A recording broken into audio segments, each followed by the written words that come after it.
O Agro Nacional de hoje traz informações sobre o cultivo de plantas medicinais, traz ainda tudo sobre os benefícios do consumo de ovos. E ainda, vamos saber como a fertilização in vitro tem sido aplicada na reprodução de bovinos. A gente vai conhecer também um aplicativo de celular que identifica os organismos que combatem pragas nas lavouras. É o Mundo do Campo na tela da TV Brasil. O Agro Nacional começa agora.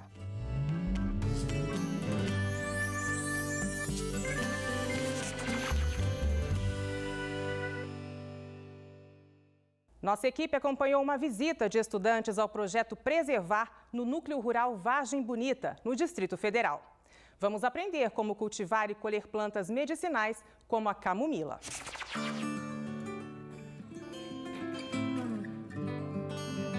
O Projeto Preservar já tem 17 anos, nós temos parceria com a Escola Classe P.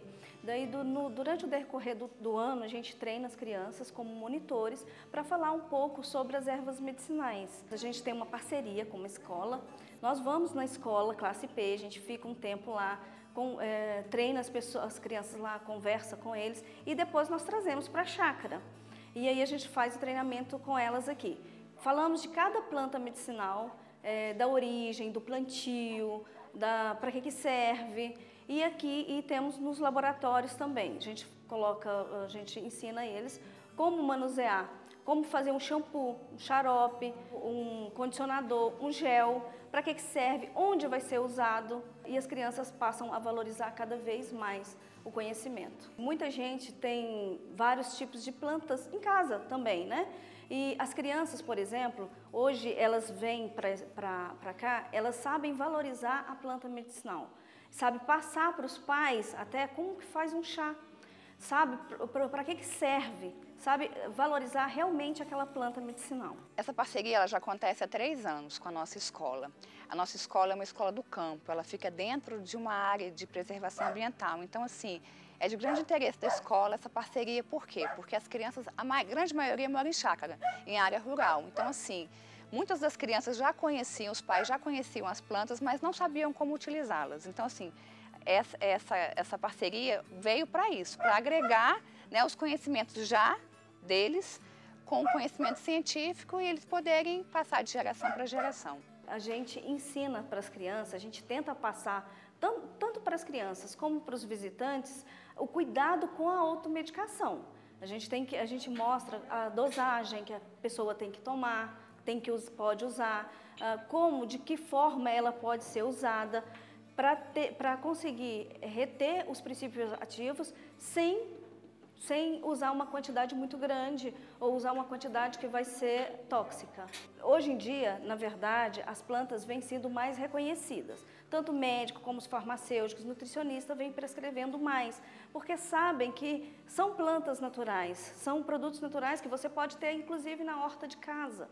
Então, a gente vem mostrando a maneira de cuidar e de manusear cada planta. A farmácia de manipulação, ela tem o cuidado de fazer o doseamento certo para a pessoa certa.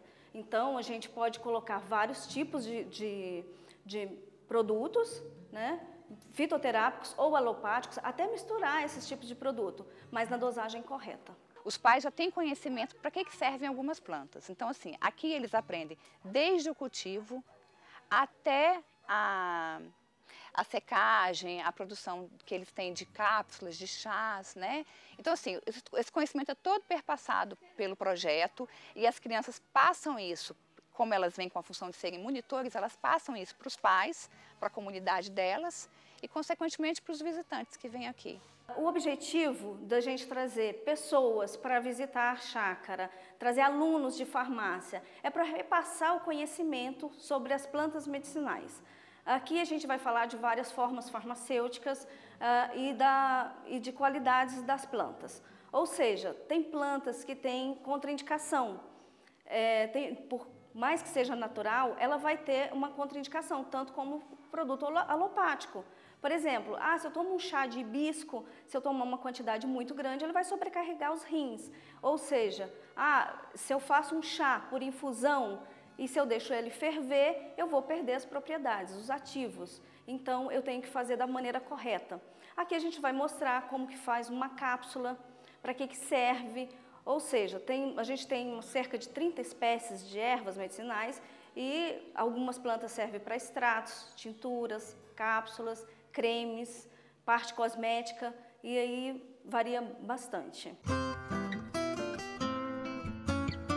Eu gosto muito do laboratório, do campo também, gosto muito de aprender sobre as plantas, porque eu adoro muito ter o contato com a natureza. Eu gosto de fazer gel, cápsula, gosto de fazer, ver as plantas, ver para que elas servem, forma de uso, aspectos agronômicos. Eu gosto de falar sobre as plantas, de aprender também. Para quando eu estiver passando mal, alguém estiver passando mal, eu posso saber e dar um chá para essa pessoa.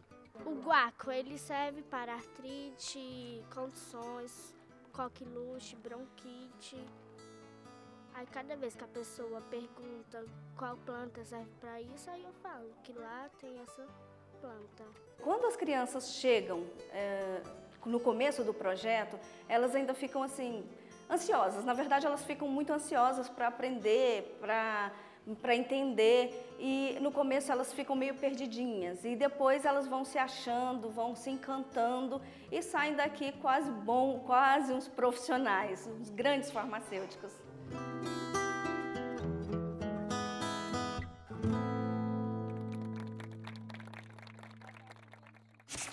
De vilão a mocinho, o ovo de galinha vem sendo cada vez mais consumido no país. Há aproximadamente uma década, cada brasileiro consumia em torno de 130 ovos por ano. Já em 2018, esse número quase dobrou, foram 212 unidades anuais por pessoa.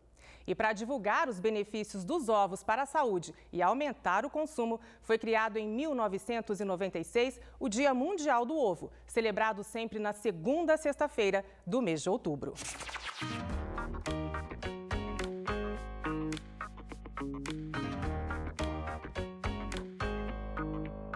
Nós trabalhamos com uma proteína que é absolutamente fantástica, já que o ovo é o melhor alimento depois do leite materno para todas as idades e todas as populações. O ovo tem um preço razoável, ele é fácil de utilização, de manipulação e tem muitos benefícios à saúde.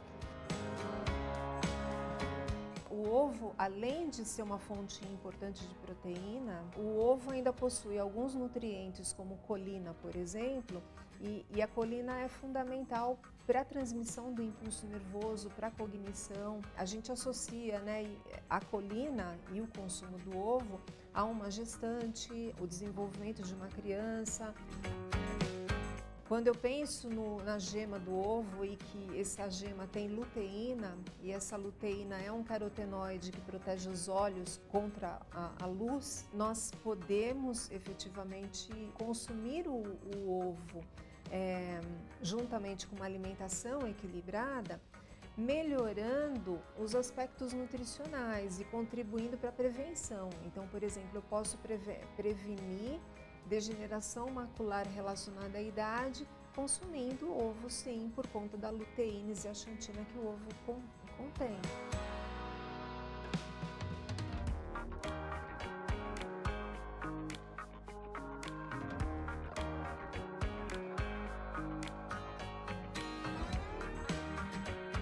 O ovo possui bastante colesterol. Essa foi a justificativa para que ele fosse o vilão da história por muito tempo. Se nós trabalharmos aí com estudos científicos, o consumo de um ovo por dia é super tranquilo, né? Não aumenta risco cardiovascular, como já foi preconizado no passado.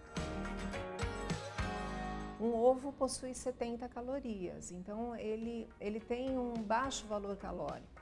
Quando eu adiciono o óleo para a fritura, eu estou aumentando o valor energético dessa preparação.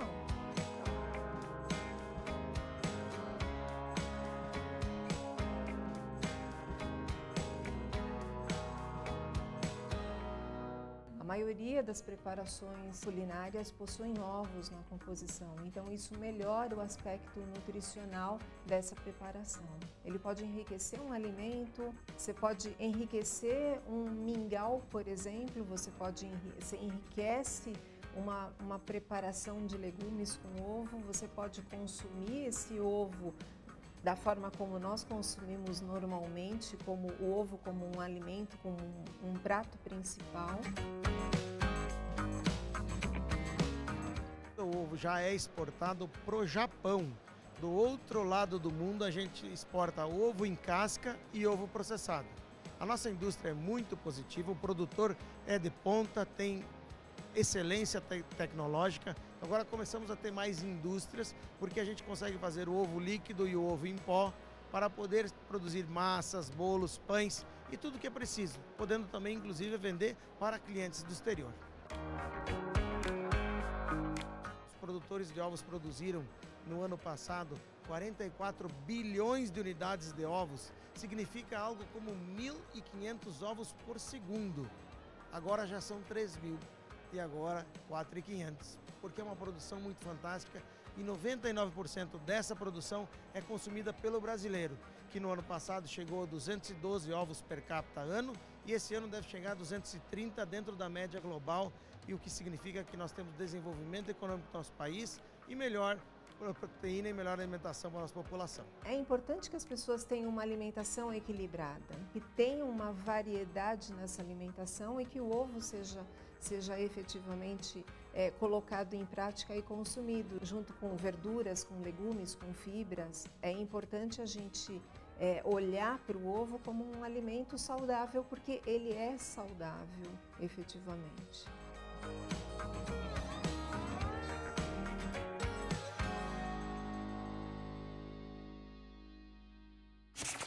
No próximo bloco, vamos falar de tecnologia no campo. A gente confere as iniciativas de fertilização in vitro usadas na criação de bovinos e como um aplicativo de celular está ajudando a identificar inimigos naturais das pragas nas lavouras.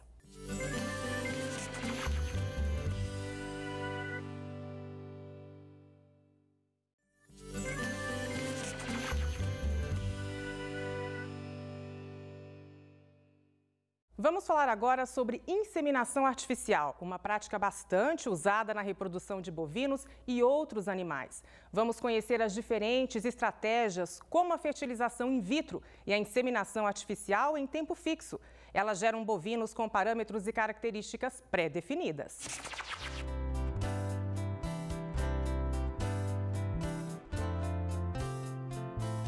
A transferência de embrião é a tecnologia hoje mais evoluída que tem, e você assegurar que vai fazer o cruzamento desejado, baseado em milhares de opções de macho e de fêmea.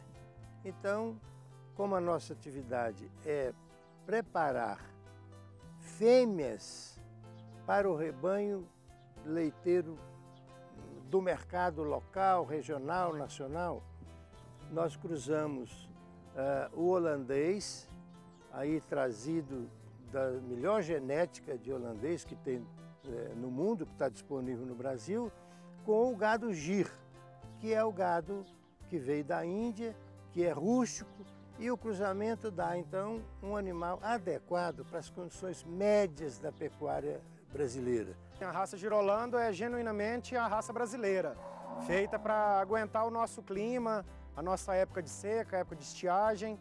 É uns animais bem produtivos e que não sentem tanto esse clima brasileiro. São animais fortes, são animais que não exigem tanto coxo, são animais para ter uma alimentação a pasto mesmo e são bem produtivos. Numa fazenda que pretende organizar como parte da cadeia produtiva do gado leiteiro, oferecendo fêmeas sob controle, sob registro e com características muito bem adequadas ao mercado de gado de leite, nós temos a opção, além, obviamente, da cobertura a campo, que a gente não tem controle, tem da inseminação artificial em tempo fixo, que os veterinários chamam de IATF, ou preparar o embrião em ambiente de laboratório e fazer a transferência, é o FIV. A inseminação artificial hoje é a biotécnica mais utilizada no melhoramento genético,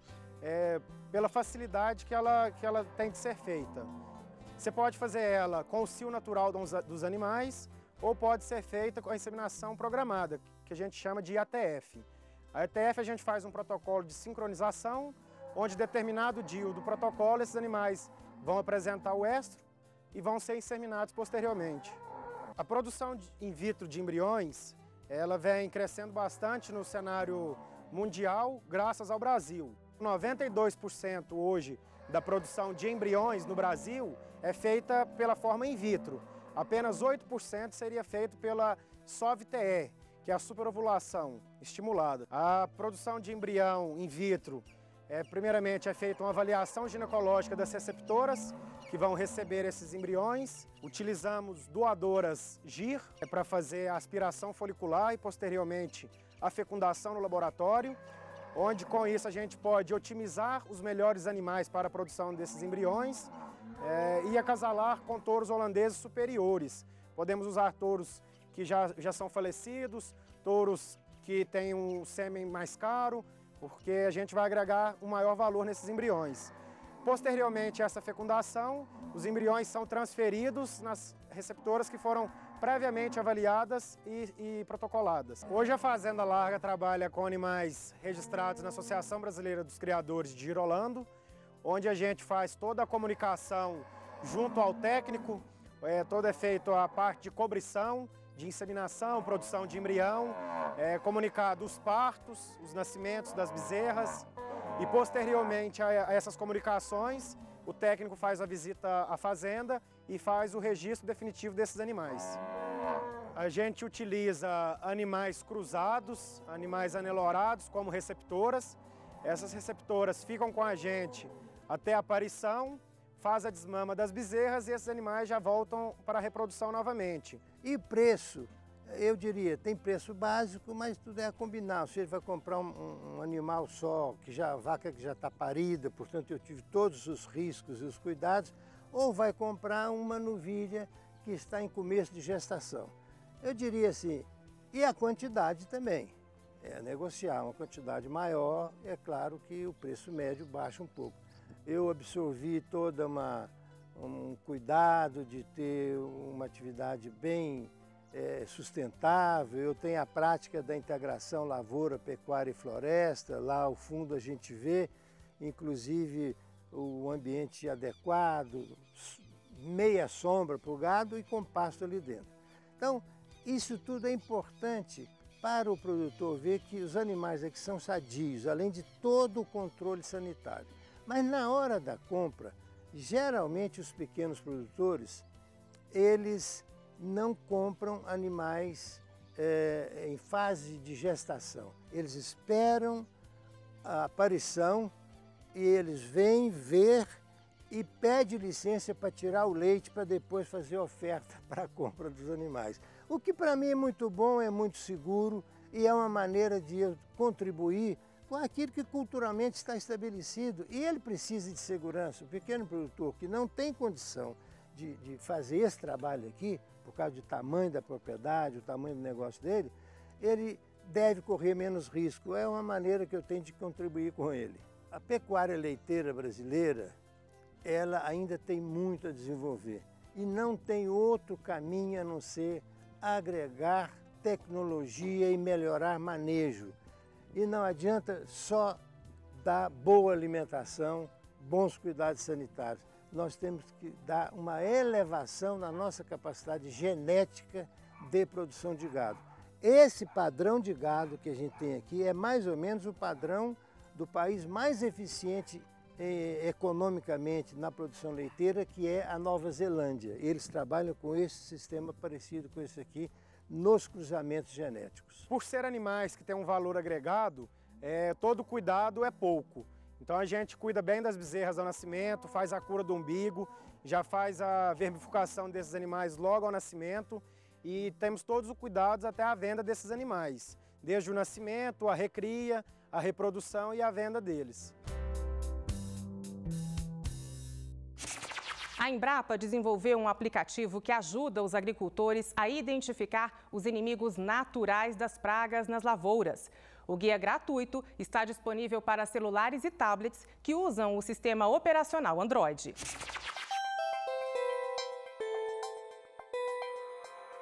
O nome do aplicativo é Guia INAT. Guia porque ele se propõe a ser um guia de informações, de imagens para o agricultor, para quem busca essa informação no campo. In vem de inimigos e nat de naturais, porque inimigo natural é um nome que se dá para os agentes naturais de controle, tá? Quem faz então o controle de pragas no campo de forma natural. Os usuários podem ter acesso ao aplicativo diretamente no Google Play, colocando guia INAT na procura, INAT com 2 N's, né, que a gente já disse, IN de inimigo, NAT de natural. E quando baixar, o usuário vai ter acesso a uma lista de agentes naturais de controle, tá? A gente lá no aplicativo só temos os macro-organismos, porque também existem agentes naturais de controle que são micro-organismos, mas no aplicativo a gente se pautou apenas nos macro, tá? Que são aranhas, insetos, que são controladores de pragas agrícolas. O aplicativo é importante para o agricultor porque o agricultor se depara no seu dia a dia com uma infinidade de insetos no campo. E às vezes é muito difícil ele saber se aquele inseto é uma praga, né? Um organismo que pode causar alguma injúria, algum dano econômico, né? Que ele precise fazer um controle, necessite de um controle, de organismos que são benéficos, que ao contrário das pragas que se alimentam das plantas cultivadas, esses outros organismos chamados de inimigos naturais, eles são controladores, eles se alimentam de outros insetos, fazendo então um controle natural, sem necessidade de uso de inseticidas, por exemplo, químicos. Então isso é bem importante para o agricultor, porque isso está sendo oferecido pela natureza, né, de forma gratuita, sem impacto, né, para o solo, para os usuários, para os aplicadores, né, para os próprios agricultores. Então isso é bem interessante, porque eles estão lá e muitas vezes os agricultores não se dão conta disso. Então o aplicativo ele traz informações, ele traz imagens desses organismos benéficos para que, na dúvida, o agricultor possa fazer uso dessa galeria de imagens do aplicativo e diferenciar, né? Lá não tem as pragas, mas tem os organismos benéficos. E aí ele pode se acostumar, né, com essa visualização no dia a dia e logo perceber que a sua lavoura, o seu cultivo está repleto de agentes controladores, né? Então ele preservar esses agentes controladores ao invés de temê-los, né? O aplicativo ele pode ser uma ferramenta diária para agricultores que adotam a agroecologia, né? Agricultura de base ecológica, claro, é uma grande ferramenta para isso. Mas o que é mais interessante é que ele também pode ajudar a agricultura convencional a usar menos inseticida. Então, à medida que o agricultor preserva os organismos que são agentes naturais de controle, ele necessita de menos inseticidas, de menos ações para intervir, para controlar pragas.